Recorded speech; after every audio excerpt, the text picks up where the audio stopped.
안녕하세요. 제가 지난 강의를 통해서 제가 어떻게 국제개발협력 분야에서 활동을 시작하게 됐는지 두 번의 자원활동과 두 번의 인턴십 경험을 들려드렸었는데요. 그 이후에 제가 단체를 설립해서 NGO를 운영하고 있다 보니까 최근에는 이 국제개발협력 분야의 진로를 어떻게 개척할 수 있는지, 어떤 공부를 해야 되는지 이런 부분에 대한 질문을 굉장히 많이 주시더라고요. 이 얘기를 좀 드리기 전에 먼저 좀 말씀드리고 싶은 것은 다시 한번 강조해서 국제개발협력을 꼭 엄청난 사명감이나 엄청난 목표를 갖고 시작해야만 하는 것은 아니다.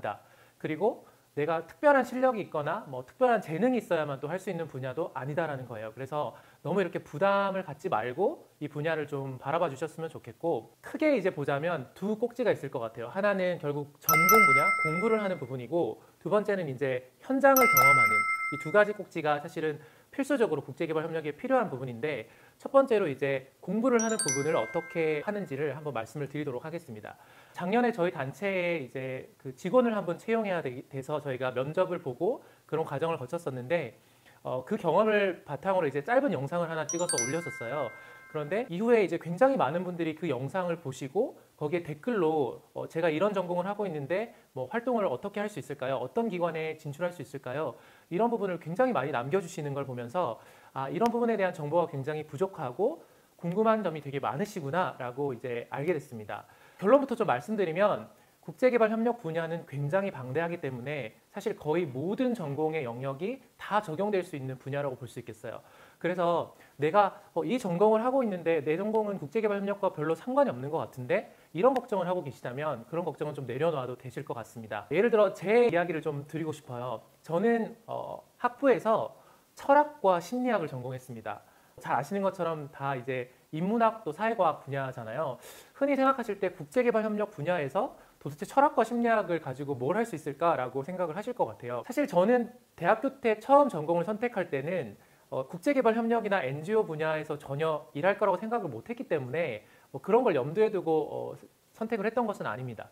그런데 오히려 탄자니아에 가서 자원활동을 하고 이 분야에 관심을 가지게 되면서 제 철학과 심리학이라는 전공을 활용해서 어떻게 이제 이런 활동에 접목시켜 이어나갈 수 있을까, 이런 부분을 많이 생각을 했던 것 같고, 그 이후에 활동에 필요한 공부들을 계속 지속을 해왔었습니다. 예를 들어 세네갈에서 활동이 끝날 쯤에는 국제보건 분야에 관심이 굉장히 많이 생겨서 1년짜리 국제보건 온라인 과정을 들었던 적도 있었습니다. 그런데 철학과 심리학 같은 경우에도 제가 이후에 이제 NGO를 설립하고 특별히 저희는 이제 인식을 개선한다든지 또 어드보커시 활동을 통해서 사람들을 좀 설득하고 옹호하는 그런 활동을 하다 보니까 이 사람들의 심리를 또 잘 알아야 되고 새로운 단체만의 어떤 고유한 철학과 가치가 필요하잖아요.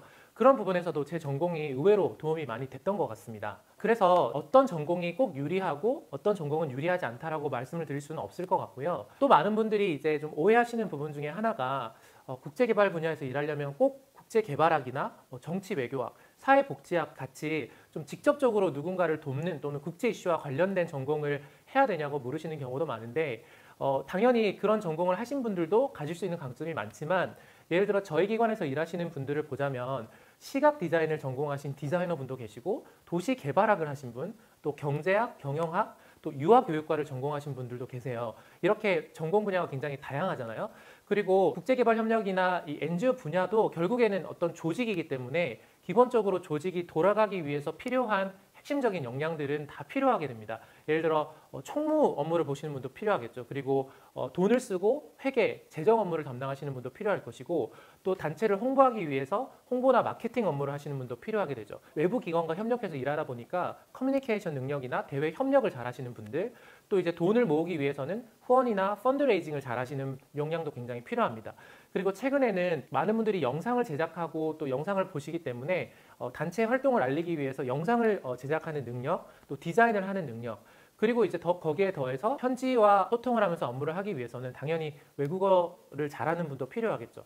이런 것처럼 굉장히 다양한 영역의 전공들이 필요하고 그 전공들이 다 나름대로 활용도가 있습니다. 그래서 여러분이 좀 고민하셔야 되는 부분은 뭐냐면, 내가 가지고 있는 전공을 어떻게 내가 활동하고 싶은 분야와 접목시킬 것인가를 고민하셔야 되는데, 결국 그 말은 전공만큼이나 중요한 것이 여러분이 결국 어떤 나라에서 또는 어떤 기관에서 어떤 분야에서 일을 하고 싶은지에 대해서 조금은 구체적으로 목표를 세우고 알아가시는 과정이 필요하다는 것입니다. 왜냐하면 이제 기관이 굉장히 다양하고 분야도 다양하기 때문에 그 기관의 이제 홈페이지를 가보시면 지난 몇 년 동안 그 기관에서 선발한 그 인력의 여러 가지 그 직무 기술서 같은 것들이 있을 거예요. 그래서 저희는 뭐 몇 년 경력 이상의 뭐 이런 능력을 갖고 있는 분을 찾습니다. 또는 대학에서 이런 전공을 하신 분 같은 경우에는 우대합니다. 이런 것이 있을 거기 때문에. 그런데 이제 또 처음부터 내가 어떤 기관이나 뭐 어떤 분야에 확실하게 내가 하고 싶다라는 그런 마음이나 목표를 가지기는 쉽지 않잖아요. 그렇기 때문에 다시 한번 자원활동이나 인턴십을 통해서 경험을 하시면서 정말 이 분야가 나에게 맞는지 맞지 않는지를 이제 판단하시는 게 중요하겠죠. 그리고 이제 또 많은 분들이 이제 물어보시는 이슈 중에 하나가 이제 국제개발 협력 분야다 보니까 도대체 언어를 어느 정도 수준까지 잘 해야 되냐를 많이 물어보세요.